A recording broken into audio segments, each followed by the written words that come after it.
Hi and welcome back to Trinity Stamps YouTube channel. My name is Emily Hessler. Today we're having a little bit of a pre-celebration of the new release from Trinity Stamps. It's gonna be released on Thursday, and also on Thursday there's gonna be a large blog hop, so stay tuned for that and don't miss out on that one. For today we're taking a closer look on one of the new stamps that are being released, and this one is called Ocean Reef Builder. And we're gonna create a shaker card, not a shaker card that I have been doing before. We're gonna do like a little pocket here. So I'm gonna walk you through how I did. In the card panel, or the card base I would say, I used a circle and I cut out a hole. Then I took the same die and a larger one of also and adhered them together with some adhesive. And then I cut it out of some teal cardstock and also out of some fun foam. And now I'm gonna just take the larger circle here and cut it out of some acetate, and I'm gonna do that twice. So here are the pieces that you're gonna need for creating this pocket. So I'm gonna start off by using some liquid glue from Nuvo. And I would actually suggest that you use a good strong liquid glue for this. It's easier than using some other adhesives. So this was it really worked out well, so I would recommend doing this. So I adhere one of the acetate circles that we created and put some more glue. And now I took the foam piece here. You could also use foam tape if you wanted to use that, but I really liked that this was quick and easy to do. I'm fiddling around because I want this to be perfect, not showing on any side, so I'm just going through making sure that it looks perfect. And then before we adhere the lid to this one, we're gonna put the fun sequence in here, and I will list down below which type of sequence from Trinity Stamps that I used. I took some out because I didn't want it to be that much inside of this. I wanted them to be able to shake around.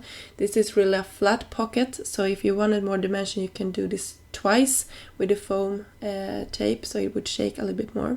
So here you can see it really shakes around, and I also like that some of the sequins stay put, so it looks like small water bubbles or something like that. So now for the inside, I cut out a larger circle, and I'm gonna use a blending brush here, and I'm gonna use a ink from, I think it was Hero Arts, just trying to make it match the cardstock that we use for the circle on the outside. And then we're gonna create some splatters, and I'm sorry about the glare from my lights. I had to take away my mat that I usually are recording my videos with, because I don't want splatters, white splatters on that one, because it's really hard to clean. So I just used my Tim Holtz glass mat here, because that is really easy to clean all this mess out of. You can see that I'm splattering away here. I think this is just some white acrylic paint. After letting that dry, I'm gonna play around with all the fun elements. You could see me actually fussy cutting them out earlier and color them in off screen. I'm no expert at coloring, so I just thought I would save you the time and just let you watch how I assemble the card.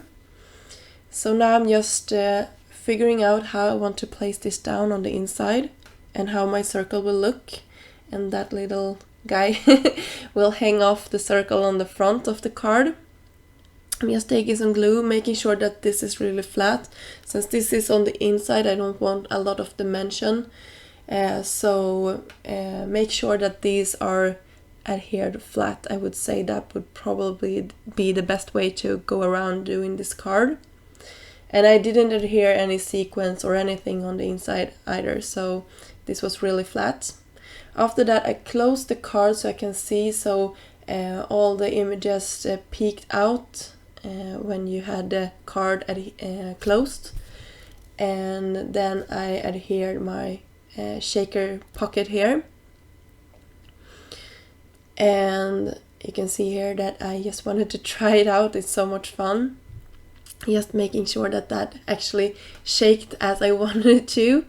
I took some glue, and I actually also had some foam tape to the back part of that little guy. And then I took some small strips of adhesive, double-sided fun foam type of adhesive. I don't know what it's called. I think it's some small strips from the Reef or something like that. You can use whatever you have.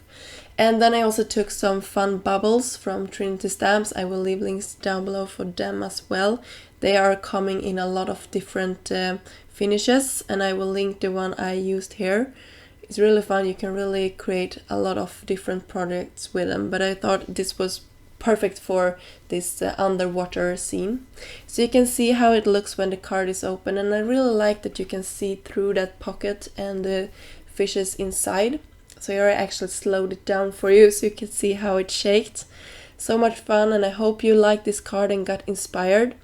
So stay tuned. If you haven't checked out Trinity Stamps blog yet, there will be more pictures and other stamp sets that are being released that you can take a closer look at if you want to.